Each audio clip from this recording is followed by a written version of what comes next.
Hi friends, நான் குடக்கோயில் தென்னரசு பேசுகிறேன். அனைவருக்கும் எனது அன்பான வணக்கங்கள். ஃப்ரெண்ட்ஸ், நான் சொல்றது கவனமாக கேளுங்க. இன்று ஏப்ரல் மாதம் 4ஆம் தேதி, சித்திரை மாதம் 8ஆம் தேதி, ஞாயிற்றுக்கிழமை. இன்று மிக மிக நல்ல நாள். அதாவது மீனாட்சி அம்மனுக்கும் சொக்கருக்கும் இன்னைக்கு திருமணம் நடைபெறும் நாள். மீனாட்சி திருக்கல்யாணம். அதாவது மீனாட்சி அம்மன் திருக்கல்யாணம் நடக்கிற நேரத்தில் நீங்களும் குடும்ப பெண்கள் உங்கள் திருமாங்கல்யத்தை மாற்றிக்கிட்டிங்கன்னா அது மிகவும் நல்லது. அதாவது நீங்கள் நேரடியாக மீனாட்சி அம்மன் கோயிலுக்கு சென்று திருமாங்கல்யத்தை மாற்றிக்கலாம்.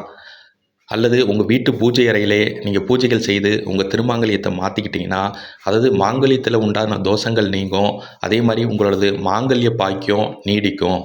அதாவது இறைவன் திருமணம் செய்யும் நாளன்று நீங்களும் உங்கள் திருமாங்கல்யத்தை மாற்றிக்கிட்டிங்கன்னா அது மிகவும் நல்லது. அதாவது இன்றைக்கி மீனாட்சி திருக்கல்யாணம் சிறப்பாக நடத்துவாங்க. அதாவது மதுரை மக்களே மீனாட்சி அம்மன் கோயிலில் தான் இருக்கும். அதை பார்ப்பதற்கே கண்கொள்ளா காட்சியாக இருக்கும். அதாவது தயவுசெய்து நீங்கள் எந்த வேலையில் இருந்தாலும் நீங்கள் மீனாட்சி அம்மன் கோயிலுக்கு சென்று, அதாவது நீங்கள் இறைவனை வழிபட்டு, அதாவது உங்கள் திருமாங்கல்யத்தையும் மாற்றிக்கிட்டிங்கன்னா அது மிகவும் நல்லது. அதாவது உங்கள் வீடுகளில் குதூகலம், சந்தோஷம் எல்லா நிகழ்வுகள் நடக்கும். நல்ல நிகழ்வுகள் நடக்கும். அதாவது உங்கள் வாழ்க்கையில் மிகப்பெரிய மாற்றங்கள் நடக்கும்.